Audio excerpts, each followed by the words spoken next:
Okay, well, right now, today, we're not practicing at all. We gave them off of everything as far as meetings, weightlifting, practice. Just wanted them to get a rest. Part of our preparation this week is making sure we're well rested as best we can and still be prepared. So we had a practice yesterday. We'll have one tomorrow. But today I wanted to let them take the day. It also allowed our coaches to spend the whole day the game plan instead of having to juggle practice film, and all that. Just spend the whole day studying Florida as best we can, get a plan together. So Thursday tomorrow we'll have a good idea of what we're doing, and then by Monday it'll all be settled. So we'll have a whole week to practice it. First, we have David Pascal at Chattanooga Township. Hey, Coach. Hey, David. With obviously when you're losing running backs and receivers to injuries like you have the last few weeks, you still have a couple of pretty experienced tight ends with Arthur, especially, and Jay. What did Vanderbilt, I guess, do to kind of take them? I mean, and I'm just going by stats. I mean, you're looking one at a catch for 8, one at a catch for 7. What did Vandy do to kind of take the tight ends out of the equation too? Well, we didn't really complete that many balls, period. We didn't throw for that many yards, period. So I think just overall Vanderbilt did a great job, stopping the pass, from getting away. We didn't really test anything downfield. But on the short and intermediate things, they did a good job of closing space and breaking on the ball, and knocking the ball out from time to time. I don't think we had a sack, but there were some times that they got decent pressure on Murray. But I think they just played real good, sound defense, mostly zone, broke on the ball well, and were there right when the ball got there. Have y'all made any more of a concentrated effort to go to the tight ends because of their experience during the last few weeks when everybody's been hurt? Not really. Like I've said for years, that our passing game is pretty much predicated on progression of reads, and a lot of times 1, 2, 3.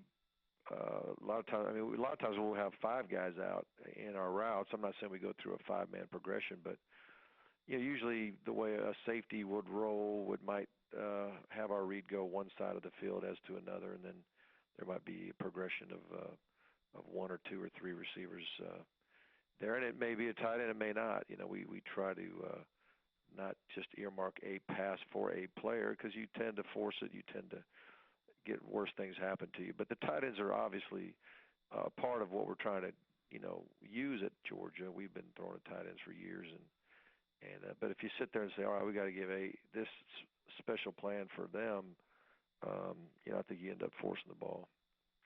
Thank you. Mm-hmm. Next, we have Charles Morgan of the Orlando Sentinel. Hey, Coach, how you doing? All right, Charles, how are you? I'm doing fine.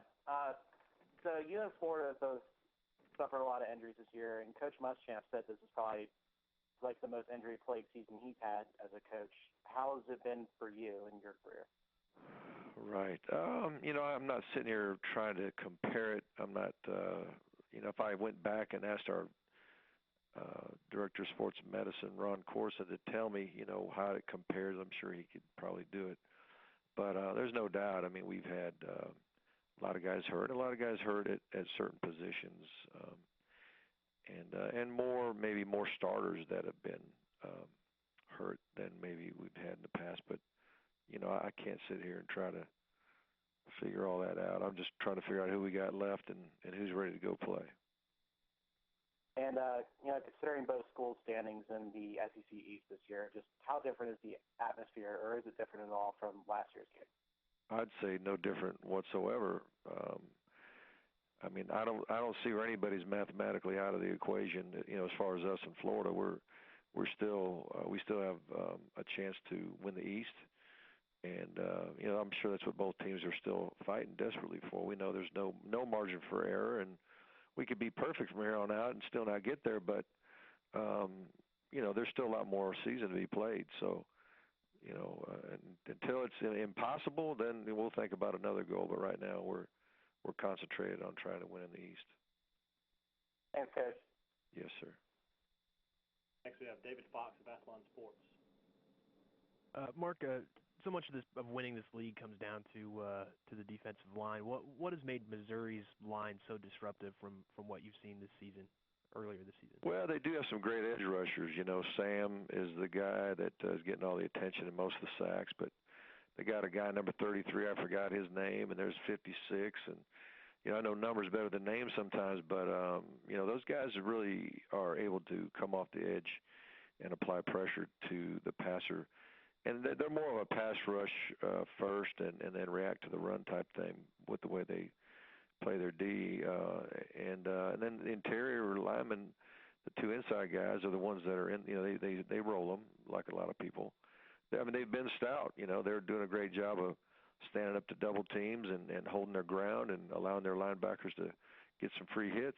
And, you know, they're definitely playing stout.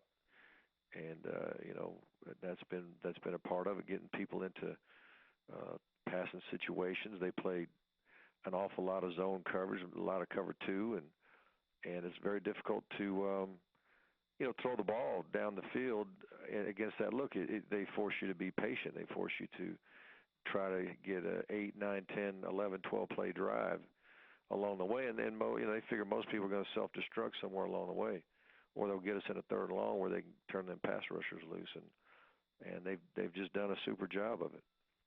Yeah, they had a pretty high draft pick on last year's defensive line, but they seem to be playing even better this year. What's the big difference you've noticed from last year to this season, if you remember? You know, I thought they were good last year too, but I think they're all playing together. I think just when you go into a brand new league and you don't know what to expect, and they had a bunch of injuries on their team last year, I know. So whether it was, I can't remember how much was offense and defense, but because we played them early.